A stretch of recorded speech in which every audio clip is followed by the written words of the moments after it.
Old infrastructure and high water demand have been blamed for the City of Johannesburg's water woes.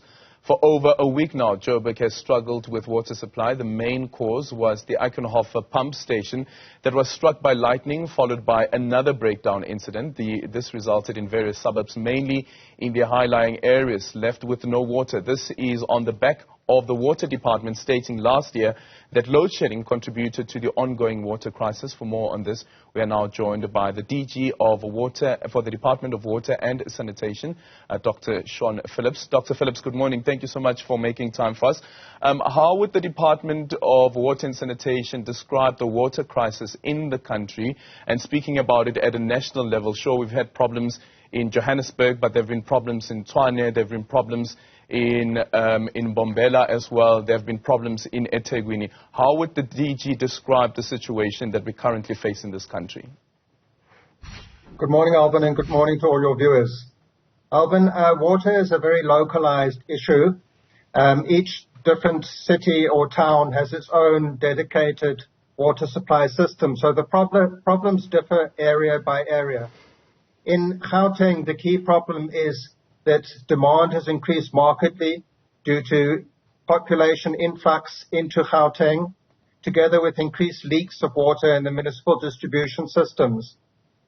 We predicted that, and that's why we're building the Lesotho Highlands Phase 2 project, which is a massive 40 billion rand project to increase the water supply into the integrated Vaal River system.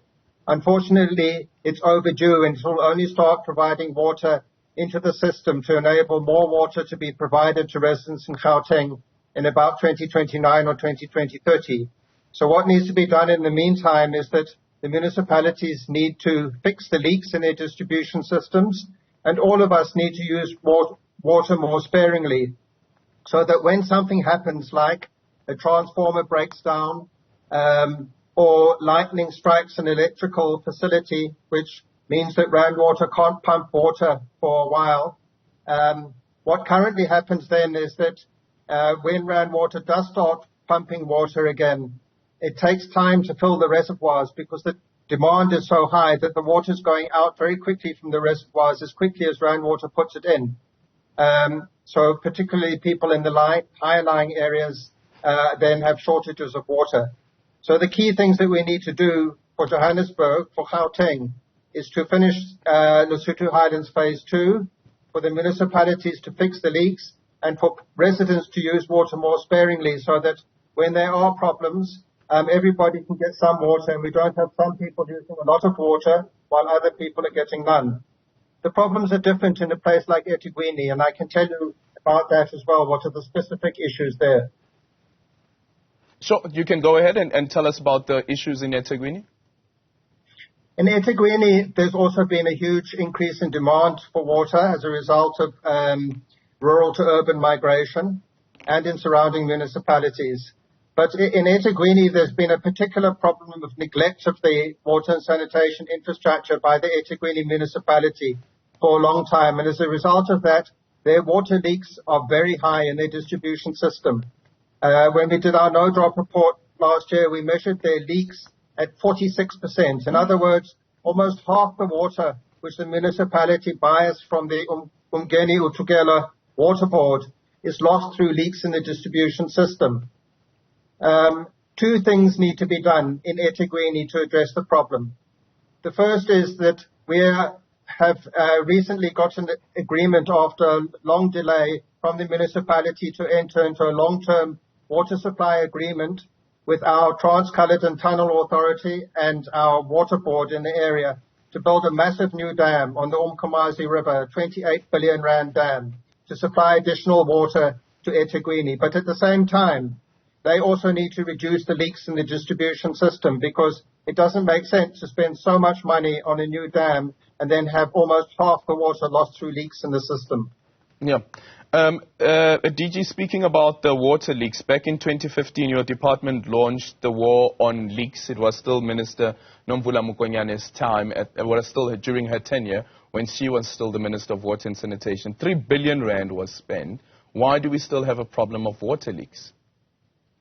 That particular program was focused on recruiting unemployed young people and training them to be basic plumbers, with the idea that they would be hired by municipalities later to fix the type of leaks which are in people's houses, for example, leaking taps, to help people to reduce those kind of leaks. But the major leaks are in the municipal distribution systems, which require much more sophisticated technical expertise to address. For example, in many municipalities, the infrastructure is old. You have very large pipes deep underground, which are very old and which are leaking and which need to be replaced. Also, the municipalities need to make sure that they have the right meters everywhere and that the meters are working so that the leaks can be, where the leaks are can be identified and the leaks can then be repaired. And the municipalities also need to apply fairly sophisticated pressure management so that if they reduce the pressure in the pipes, for example, at night, then a lot less water leaks out of the pipes. And then they need to improve their billing and revenue collection. So there's a range of things that need to be done to reduce leaks, which require quite sophisticated technical expertise. The good news is that Uini, for example, last year approved what we think is a very good turnaround strategy with the help of the best experts in South Africa, which were provided by National Treasury to assist them to develop it. And they're now implementing a non-revenue water reduction strategy, which we think if they implement it, the strategy is right. If they implement it, it will result in reduced leaks. Okay, so with the people that were trained on the program, the War on Leaks, do we know whether they are being employed by these municipalities to stop the leaks?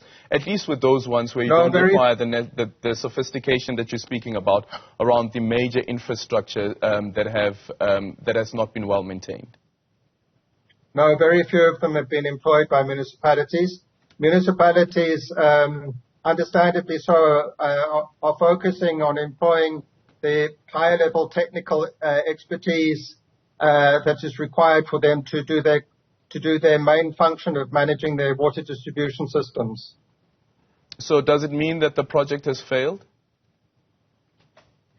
It's failed in the sense that it didn't stop the leaks or reduce the leaks, and it's failed in the sense that many of the trainees were not employed by municipalities. But it did have some benefits. Young people got trained. Some of those young people have gotten employment elsewhere. Some of them have gone on to do further training. And it did result in some reduction in leaks where they were deployed at individual households. Yeah. So what's the department's explanation then to South Africans that we've spent 3 billion rand on this program and it didn't stop the leaks? It wasn't a well-designed program, Alvin. And we wouldn't embark on such a program again. We are now focusing on working with all the municipalities to address the main areas of non-revenue water and leaks, as I described to you. And we're also focusing on assisting the municipalities to get private sector investment in as well to help them. To do something, for example, as to replace aging pipelines requires billions of rands. Just in one municipality, in Uini, in Joburg Water also requires billions of rands to replace its old leaking pipes. The municipalities don't have that money, but there's great potential for the private sector to get involved, and they can get a return on their investment from the savings achieved by reducing non-revenue water in the municipalities. Okay, DG, who's been held accountable for this failure? There have been investigations into aspects of the War on Leaks program. The Special Investigating Unit is looking into it, and we'll have to see what the results of that investigation are. We will cooperate fully with them. Yeah, because the other part around the conversation also, DG, is the major focus is, of course, on residential areas, but water has an impact on business as well, and some businesses that have had to close down because of the water shedding that they are experiencing. Again, who is being held accountable? Well, Alvin, we have a constitution in South Africa with 3 spheres of government, as you know. Local government is a separate sphere of government. We have local government elections. We need to hold our elected representatives accountable for service delivery at local government level. The national government can't take disciplinary action, for example, against officials or political representatives at municipal level. It's a separate sphere of government. So citizens, civil society need to engage with their municipalities and hold them accountable for improving water services delivery, which is a municipal function. Yeah.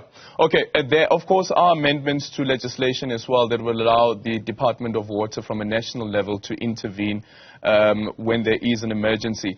But what about load shedding and the impact that load shedding is having on these water boards to deliver on their constitutional mandate?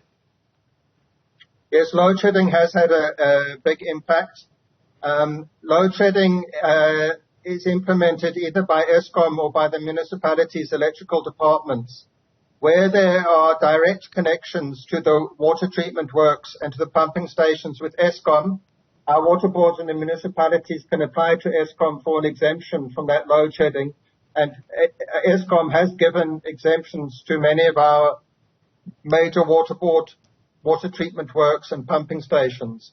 It's more complicated when the electricity is supplied by the municipalities and the water treatment works and the pumping stations are embedded in the municipal electrical distribution system, because the system, in many instances, the system is not set up to isolate one particular small area and exempt it from load shedding, and it would cost a huge amount of money to change the system to enable that kind of isolation. Yeah. In those instances, we've been encouraging the water boards and the municipalities to put in place alternative supply systems such as generators or renewable energy systems coupled with batteries. Okay, thank you so much for your time. That is the Director General for the Department of Water and Sanitation, Dr. Phillips. Really appreciate your time.